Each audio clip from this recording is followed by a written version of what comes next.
Yeah, this episode's not gonna suck like the last 100 or so. This one's gonna rock with the nice guys on business. I hate that people wave the fucking flag like, buy an American car, when goddamn Chevy is making cars in Mexico and Toyota is making cars in the U.S., right? Okay. If I want to support the U.S., I would much rather support the U.S. blue-collar worker, which happens to be working for Toyota and Honda down in Tennessee, versus the executives at fucking Chevy or GM or wherever that are shipping our American jobs to make cars in Mexico. But anyway, that's enough for my political rant. I thought we were going to actually talk about the car. The opinions of the nice guys are exclusively their own and in no way reflect the opinions of, well, anyone really. Need an education on how to grow your business? The nice guys are here to help. Learn about great customer service, networking, and how just being nice can help you prosper. Now, here are your hosts, Doug Sandler and Strickland Bonner. We change the Amazon, go last 7 days, and we say apply. Okay, we ready? I still am ready. Hey, welcome back, Funkin' fans, nice guy community. My name is Strickland Bonner. On the other side of the microphone, Mr. Doug Sandler. Once again, the tightest show in fucking podcast land. My bell doesn't work. Was that your bell? Oh, you got. What did I do? What the hell did I do? I have no idea what happened. There we go. Wait a minute. It was. My bell does not sound. I busted my bell. Yeah, that's bad. You can do better than that. Anyway, what's going on? Nothing much. I'm enjoying. What's today? What is today? Today is Thursday. It's the Thursday show? Yeah, it's the Thursday show. Yeah. All day long? All day long. So on Tuesday, we had 9 topics to cover, and we covered three, which is like 2.5 more than we'll usually get to when we're planning. That is, we cover half a topic. That's what I want to know. We're good. We're all good. You know what we still have not given our Funkin' fans? No, what? The 12 worries every entrepreneur has. We'll put a link in the show notes for that. That's good. We have plenty of time to cover it. We could do it today. Nah, we got a lot of other topics. I think that are more important. We have a lot of topics to cover. A lot of topics that are important. We'll try. We're going to put it on the list of topics, and before the end of the episode, we may get to it. All right. It will definitely be a chore to try to get there. Speaking of chores, who does the chores at your house? We all share them a bit. Why? I mean, is it really like is it a shared responsibility, or is it completely like a nag? Because a nice guy community, those that are just tuning in, by the way, thank you C-Suite Network for allowing us to be a part of your radio network. We can't believe we've already been a part of it for 2 weeks now, and we have not gotten the call to cease and desist yet. so thank you. They haven't taken us down off the website yet. It's amazing. I don't know that anybody has gotten back to Jeffrey and let anybody know the loose quality of our show. No, I think it's just that they haven't actually listened to the episodes yet. Maybe so. They're so busy with all of the, you know what? I know what the problem is. Not the problem. I know what the issue is. Mm-hmm. The issue is I've gotten them so much fucking business over the last 2 months of selling the C-Suite Radio Network. They don't have time to focus on us. We're kind of like the outcast of the group. That works for me. I'm all good with that. I see all of these quality shows on there, and then I see our show. It's like our cover art is like all bent and scratched and beaten up. Oh my God, I love that. We need to get a version of our thumbnail picture that looks like a beat up album cover, right? Like with a little circle embedded in it and like scratches and like ketchup and mustard stains and shit. That would be hilarious. That would be great. And liner notes and all. I would like to thank my mom. Daughter on that. She's like totally into what is it? Photoshop like right now. That would be great. That would be great. Yeah. Could you? Yeah. If you could somehow figure out how to put together a piece of art, that would be great. It would be like the retro nice guys day. Oh, I love it. I love it. Yeah, that's going to be the show art today. I've got time to have her do that. Yeah, I'll just put it away. So my question was, do you divide up the chores in your house equally, or do you find that it's a complete bother for your triplets? Again, nice guy community, you may not be aware, but Strickland has triplets. If you're just tuning into the show for the first time, they are 16. Is that right, Strick? 16 years old, yeah. 3 girls. 16 years old, triplets. I don't know how you get anything accomplished in that house. Honestly, I don't. I have no idea. Who does the laundry? You must have how much laundry is made in that house? There's 5 of you. It's crazy. The laundry that we do on the weekends, it's crazy. I do probably 5 to 6 loads a weekend. Yeah. What is typically your gas and electric bill? Geez, I don't know. I haven't thought about it. $250, $260 a month, maybe. That'd be good. I mean, I'm just me and Danielle, and ours on the winter months is like $400 a month. Well, it's because you leave the lights on all the time. I do. I don't have the clapper. That was the funniest line as I listened back to that episode with Paul Marino on it at the beginning. If you have not, what episode was that one? If you haven't listened to this episode, go back and check it out. Episode number 307, 308? No, 308, I think, yeah. Episode 308 with Paul Marino. Listen to that episode. You can only listen to the first 12 seconds of the show because Strick puts it right up in the beginning. Paul's talking about he's got a smart house. And Strick goes, I got the clapper. I lost it. I was listening to the episode with my headphones on in bed. It was at 5:30 in the morning. I'm listening to the episode, and I literally laughed out loud as I'm listening to it, waking my wife up. She's like, "What the fuck is up with this?" Yeah, Paul's talking about how he loves his smart house, and you get spoiled, and you never touch his light switch. He's like being all serious about it. And I'm like, I don't touch a light switch. I've got the clapper. Clap on, clap off. And then, of course, Doug, right off the top of his head, comes back with, hey, I don't touch a light switch either. I turn the lights on when I leave, and when I come home, they're already on. That's true. Hence why I have a $400 a month electric bill.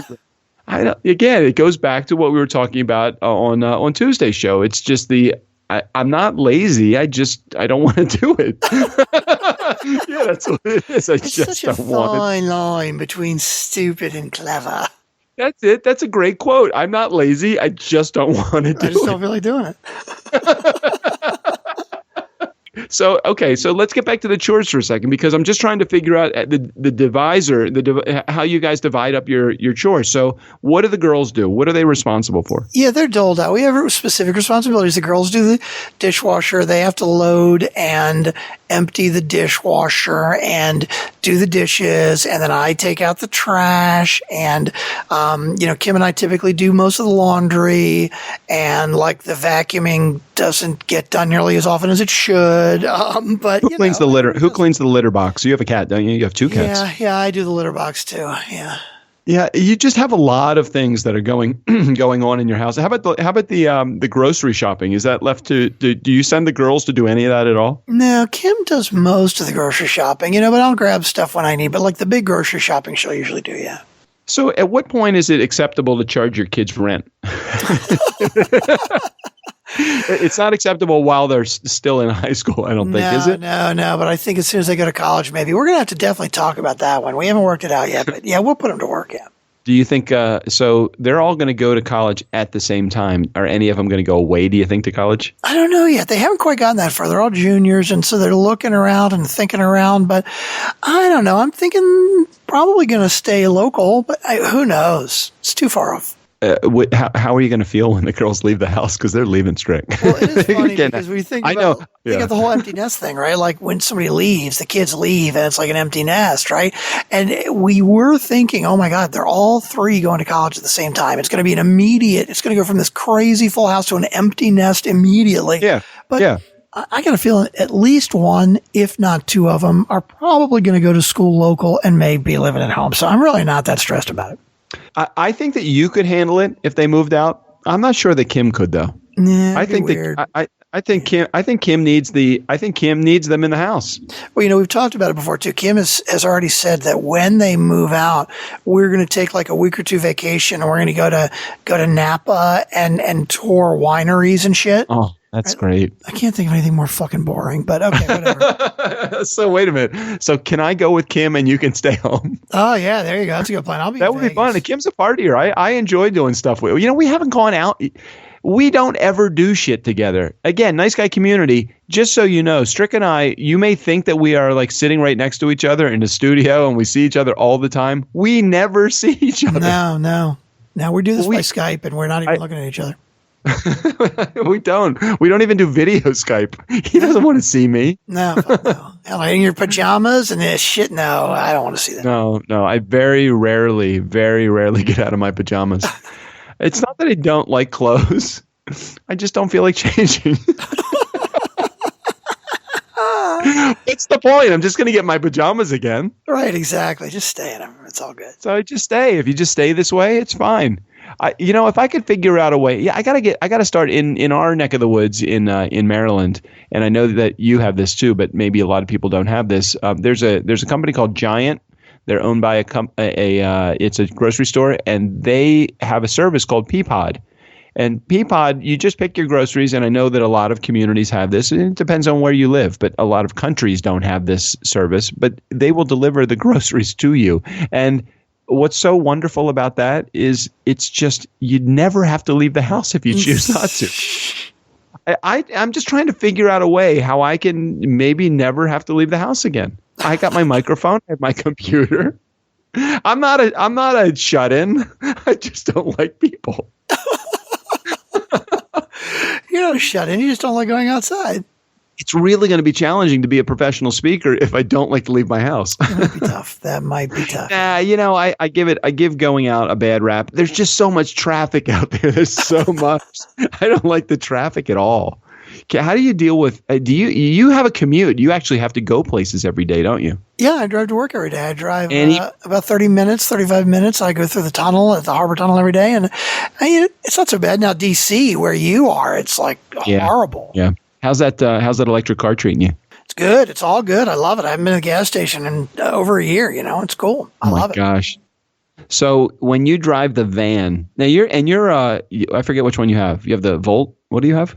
I have the Ford Fusion electric. The Fusion, that's right. So your car is 100% electric, but it can only go how many miles? Yeah, about 75 miles. And by the way, eat, sleep, drink, Dubai. This is not an endorsement of the Ford Fusion or of electric cars in any way. Well, wait a second, though. You actually are qualified to give a review of this car. So can we do a review of the Ford Fusion electric car? It's true. Eat, sleep, drink, Dubai. This is an endorsement of the car. This is a review of the Ford Fusion electric. Okay, now here's what's cool about my Ford Fusion electric. And by the way, I want to let you guys know, I have owned Toyotas for the last, 15 years, right? I am, not that I don't like America. Okay, I love America.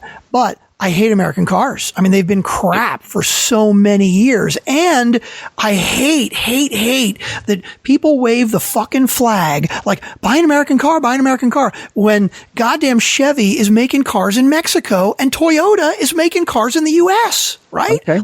If I want to support the U.S., I would much rather support the U.S. blue-collar worker, which happens to be working for Toyota and Honda down in Tennessee, versus the executives at fucking Chevy or GM or wherever that are shipping our American jobs to make cars in Mexico. But anyway, that's enough for my political rant. I thought we were going to actually talk about the car. Okay, having said that, let's get back to the topic. Right. Having said that, I absolutely believe that a lot of the American car quality has gotten much better over the last couple of years.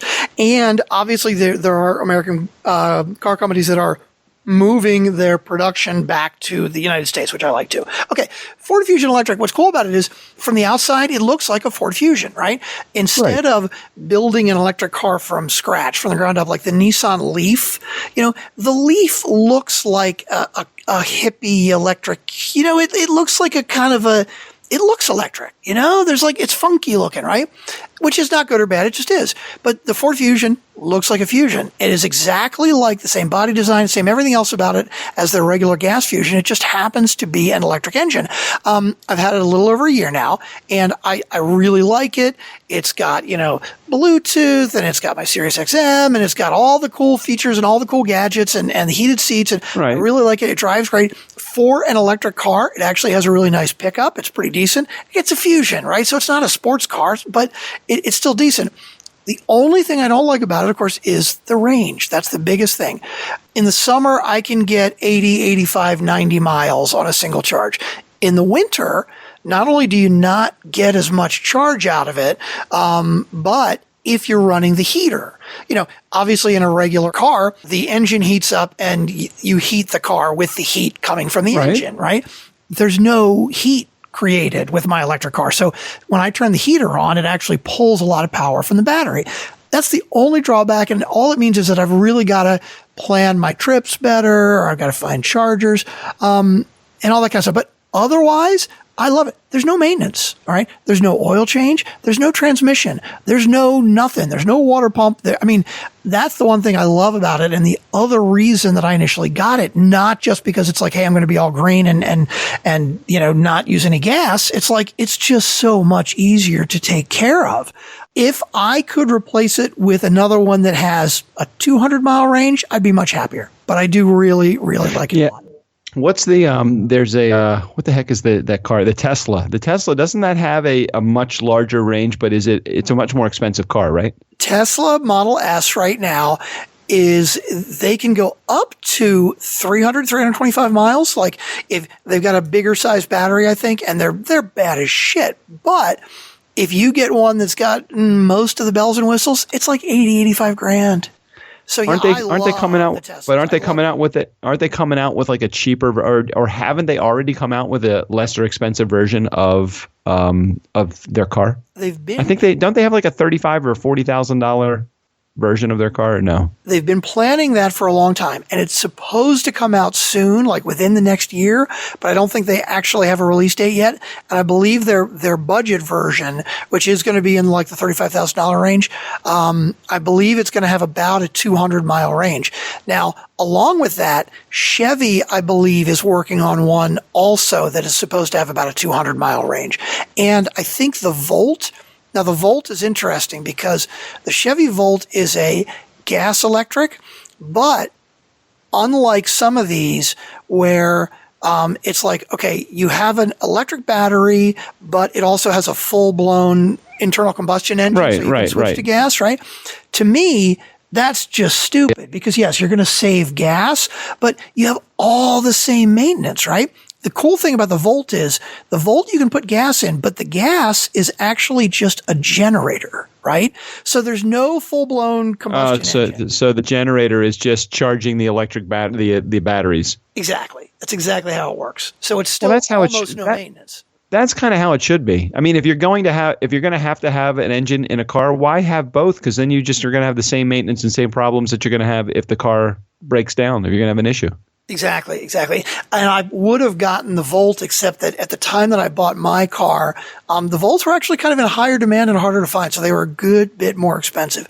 My Fusion, I'm telling you, bang for the buck, I really like it. I like it a lot. The only thing that's a drawback for me is I never know where I'm going. I know I always joke about it. I don't like to leave my house, but I do leave my house, and I just never know how far I'm going to go, and I would be afraid of that range. Well, you got a different situation too, because your wife obviously is working events, right? So she's out and about all the time. So there are times where you're going to be stuck with your car, whatever it may be, and you may have to go further. Right. Where with me, my wife doesn't have as much going on outside. And so if I need to go further, we can trade cars and I can plan ahead. Right, whereas with you couldn't always tell Danielle, hey, can you take my car? She may have an event in Virginia and she can't take your car, you know? No, I get it. Thank you for the review of the car very much. I appreciate the political posturing at the beginning of that. Speaking of political posturing, let's get into politics for just a minute, because there have been a couple of things that have happened in the White House like this week. I guess it was last week now that this is being put out, right? So the first thing that I heard was the White House is putting out lists and like press briefings to the press with spelling errors, right? What? Not like spelling and grammatical errors. Not like one, like a bunch of spelling and grammatical errors. To the fucking press corps. These people are writers. Why on earth would you not proofread? Why wouldn't you do it in fucking Microsoft Word and do a spell check? I mean, how stupid is that? And then the other thing I heard was that Trump is on the phone with Putin, right? And they're talking about like nuclear arms and stuff. And, and Putin said something, and I would love a clarification on this if any of our Funkin' fans have a lot more political knowledge than I do. Apparently, Putin brought up the START Treaty, right? And the START Treaty was basically one that said, we and Russia are both going to limit the number of nuclear warheads that we have, right? Okay. Putin brings up the START Treaty to Trump. Trump put him on hold to ask one of his aides what the START Treaty was and what it was about. And then when he came back, he basically said, you know what? I don't think so. I don't like that treaty. Let's talk about it. We're going to change that. Like, what the Fuck. So is there a way? I mean, again, I'm not politically motivated in either direction, other than, I know we've talked about this before. If there's change and it's good, I'm all about it. If there's change and it's not good, that's the things that I'm hearing so far. I'm really not. There's been a lot of people that have been appointed that I'm not sure I'm comfortable with, based upon the information that I'm hearing, seeing, reading about through more sources than just Facebook. I can't believe Betsy DeVos got. I mean, what's crazy about DeVos, right? Like, she is so unbelievably, ridiculously unqualified for the post. But what kills me is, out of 52 Republicans, right? 2 of them said, no, we're not going to vote for her, right? Out of 50 Republicans, I have to believe that at least half of them realize that she is ridiculously unqualified, but they made the choice to vote for her just because they're voting along party lines and want to support their party. There's something so wrong with that. To me, that's just the business as usual situation going on in politics. When somebody just votes for somebody just to vote for down party lines, that to me is very irritating and irresponsible. I don't know. I don't follow a lot of what happens, so I can't give you my opinion on Betsy DeVos, other than knowing that it sounds like she has never participated in any type of public school. Her kids didn't go to public school. She has no idea what should be happening in the public school. I think something like she wants to give a stipend. Is that it? She's very much for the charter schools, for like tax credits for private schools and that kind of thing. And you know what? As a public citizen, you are welcome to that opinion, okay? And I have no problem with that if you feel that way. But as the Secretary of Education, your job is to improve our public schools. I mean, well, maybe in her opinion, maybe in her opinion, she's thinking, again, I'm not speaking from a point of intelligence here, so don't get me wrong. Maybe she's thinking that will improve public schools.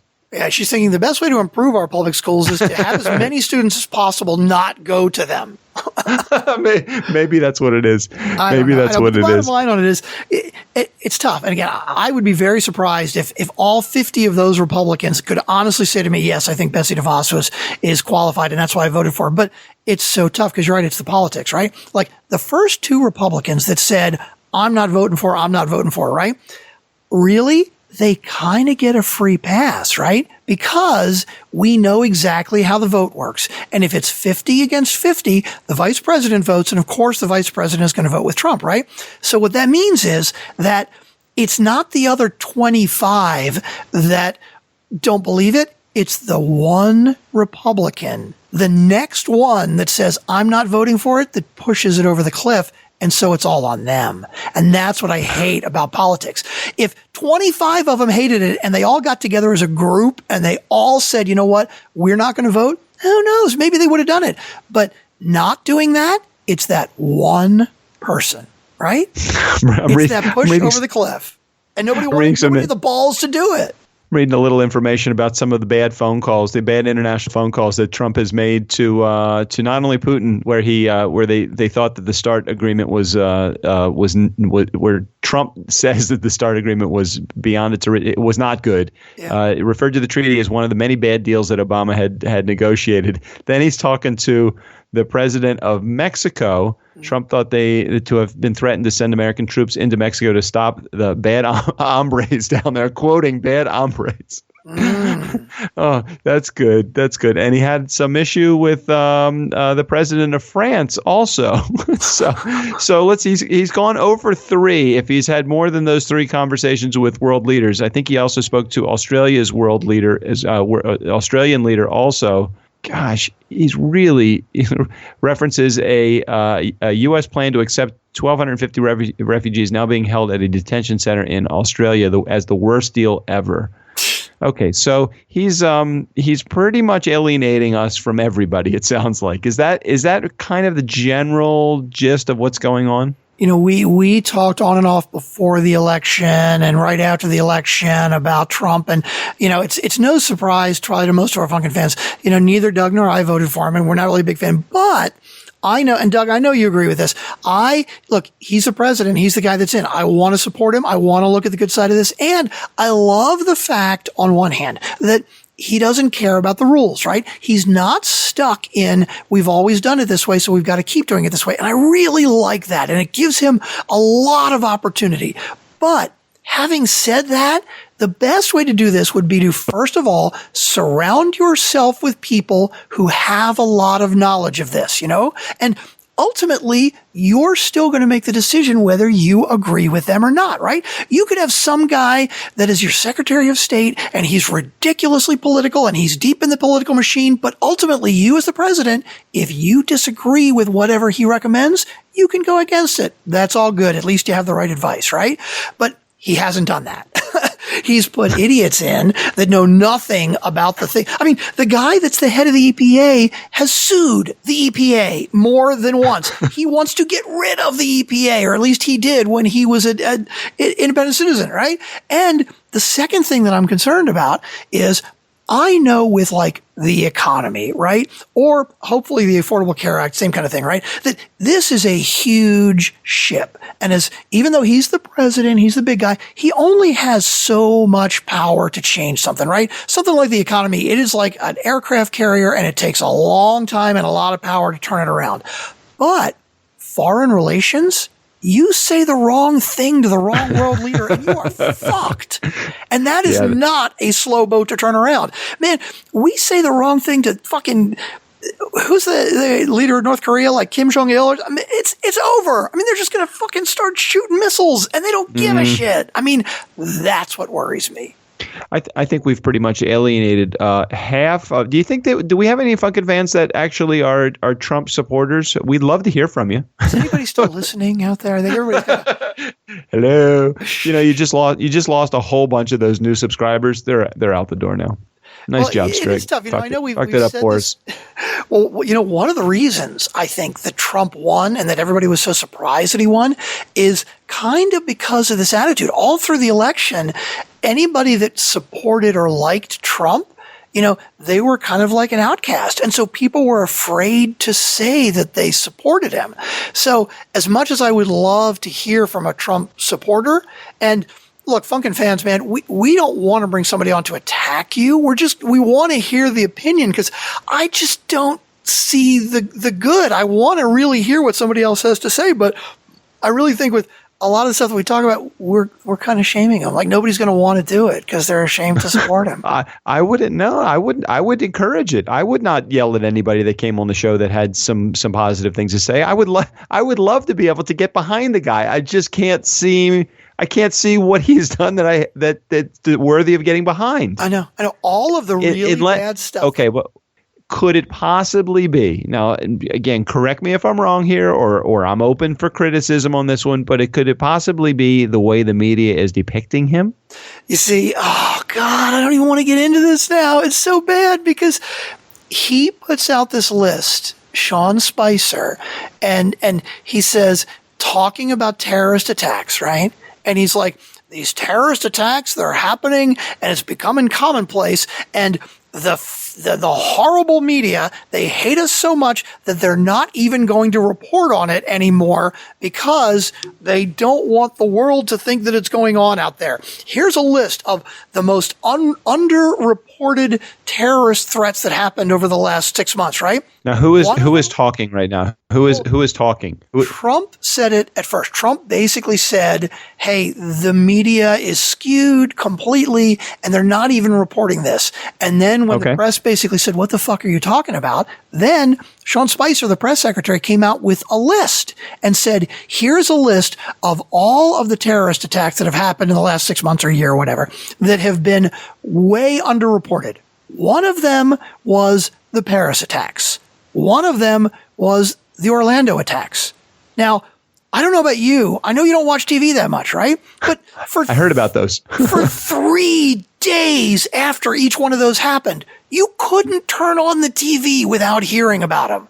I mean, every goddamn news channel, every single minute was doing nothing but talking. How wait, let's just make sure. Yeah, I was going to say, just make sure that you're clarifying what you're saying. That you weren't not okay with it. You were fine with the reporting. You are amazed that they say it was under report or not reported. That's what you're saying, right? Yes. Thank you for clarifying.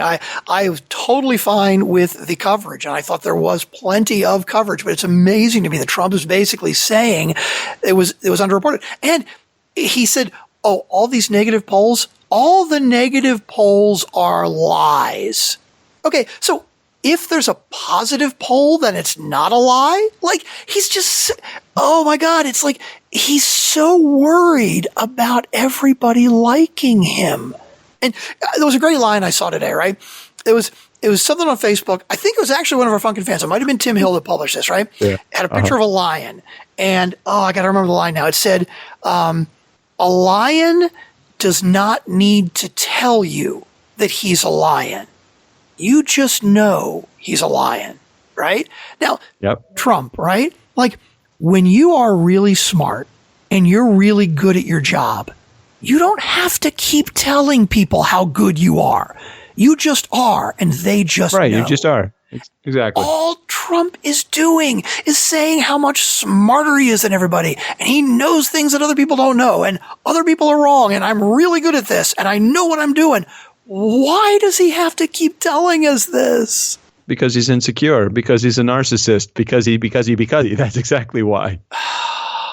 Yeah, it's challenging. It's challenging. Again, I really would love to be able to forget politics, what Republican, Democrat, Independent, whatever, Libertarian, Green Party, whatever you are. I don't care. Show me something. Yeah. Show me something. Give me an opportunity to get behind you and to like you. Yep. And if you can't do that, just get out of my face. Can he be? They're thinking about impeachment? Is that I keep hearing? I keep hearing. Well, like, okay, so what does that mean? What does that process look like, and how does that get started? If there really is an issue, that'll be the quickest presidency ever, wouldn't it? No doubt. Look, let's throw him a bone, right? Okay, let's say hypothetically that I think the wall is a good idea, right? Honestly, I don't know if it is or it isn't. I certainly am for the idea of diminishing illegal immigration as much as possible. We certainly don't want people sneaking across the border. And you know what? A wall may be the best way to do that. And in fact, I heard from border agents, we have certain areas of the United States where there are big sections of wall up already. And I heard one border agent talking about it and saying, you know what? In those sections, it costs us much less to patrol it, because we don't have to have, a dozen border agents back and forth all the time. And, it actually does good. So let's hypothetically say that I believe in it and I support it and I think it's a good idea, right? All right. Why does he have to go say Mexico's going to pay for it?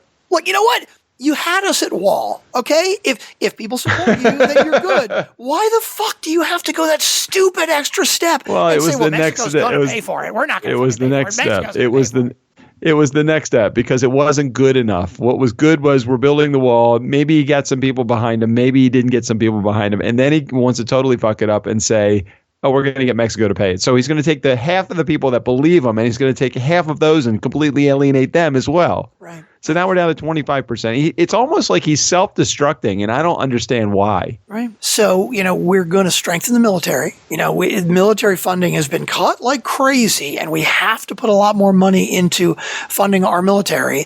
And people are paying taxes that are far too high, and we're going to build this wall. Okay, so we're going to pay more to the military, and we're going to build a wall, and we're going to lower taxes? How the fuck are you going to do that? We're running a deficit already. Oh, I know how we're going to do that. You're going to cut programs that you think are like arts programs and welfare programs and those kind of things. I wish I had some specific examples because I'm going to look like a total idiot. But I know there were a couple of programs. Well, I can tell you for sure the Affordable Care Act is going to save the country all sorts of money. Well, that's joking. A big one. But what I was looking at was there are a couple of little ones that apparently he's cut already. But it's like it's funding things like certain arts programs and stuff that are total nickels and dimes, right? Yeah, compared to the defense budget. $100 million out of the entire budget or something. And it's like, dude, right, that's how you're going to raise the military budget and lower taxes, cutting nickels and dimes here and there? On a positive note, though, I did resolve my issue with Care First. I did resolve my issue with Care First. We are now in overtime mode. So can we wrap up, because the rest of the bullshit that we just keep covering with politics is not going to win any friends for us. I know. We're not going to win friends or influence people, I don't think. No. And Dale Carnegie would be very disappointed with us. Anyway, let me just touch briefly upon the Care First resolution. If we've had anybody that stayed till the very end of this episode, so you will know that there is a positive resolution. Well, Care First admitted defeat. They admitted default. They admitted problem. And they actually said that they will refund my money. Now, they were originally going to refund it. If you remember correctly, if I cover the story, they charged me twice for my January premium. They should not have charged me that extra $672 or whatever it was. Mm-hmm. They were going to give me a refund. The refund never showed up. They insisted that it was there. We got on the conference call, me, Wells Fargo, and Care First. There was no refund that was paid. Then they decided they were going to mail me a check. The mailed check never came. 20 days later, still never came. I finally got a letter from them apologizing to me, again, not giving me any solution, but there was a name attached to it. It was Mr. Ford from Care First, who was one of the VPs. So, you know me, I called Mr. Ford's office. I'd like to speak to Mr. Ford, please. Of course, Mr. Ford never came to the line, but he did get somebody to help me, in which case they finally refunded me, again, another week later. Now, what did Mr. Ford's letter say? They apologized, but what did it say? Mr. Ford's letter basically said, we are really sorry that we've caused this inconvenience. We're having a problem with our system. We did indeed charge you twice. We are refunding the money. It should be in your bank account within the next 2 weeks. Okay. It never showed. The letter, the money never showed. It never posted. Right. They insisted it did, which is why that whole process with Wells Fargo got started. Right. So as an end result, here's what's happened. Let me just cut to the chase here, because we're at the end of this story and it's resolved positively for me. They refunded me the extra money that they charged me. So they did that just through an account credit, which is good. They gave me my Wells Fargo money. They put it back in my bank account. They then, because of my pain and suffering, gave me a 1 month free premium. Really? So $672. That's significant.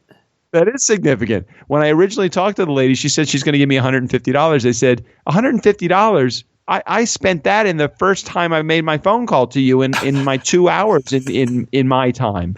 I said, that's not good. I'd like to renegotiate the refund that you're going to give me for my pain and suffering. So they did resolve one full month premium, and that was for the month of February. So I did not actually have a premium in the month of February. My premiums will pick up again in the month of March, and I'm going to have to figure out how I can do that so they don't have access to my bank account, though. Well, that's a good plan. I'm very glad that you got that settled with Care First and that you still have health care, because in 6 months you may not. That could be true. Are we finished with our rant with the politics thing? Because we've lost half of our listeners permanently now as a result of that. I think so. I don't know enough about politics. Our Tuesday, huh? I don't even know enough about politics to add to the conversation. I just kind of listen as you go, and I'm like, okay, well, that makes sense to me. What's sad is I don't pay that much attention, but I mean, just with the bits and pieces, this is what I hear. My God, if somebody's actually paying attention, it's got to be really scary. Yeah, it's not hard to discover that there really is a problem. It's not hard there is totally a problem. We just have no idea how to really fix what's going on. So shit, I don't know. It's sad. It really is sad. I want it to get better. I so want it to get better, but it doesn't look like in the short term it's going to. We'll see. We would love to hear from a Funkin' fan and give us your opinion. If you think that we are totally full of shit and completely incorrect, we would really, really love to hear somebody defend the president. We're totally up for it. I think you're full of shit, but not because of that. Funkin' fans, nice guy community, thank you guys so much for tuning in. We really appreciate it. Steve O'Brien, go ahead and take us out of here. Nice Guy community, what do you think of the Nice Guys podcast? Is it A, interesting, informative, intelligent business information that's really helpful? B, a couple of guys who think they're funny, but actually have an inflated perception of their own self-worth? C, same shit, different podcast? Or D, all of the above? Go with D.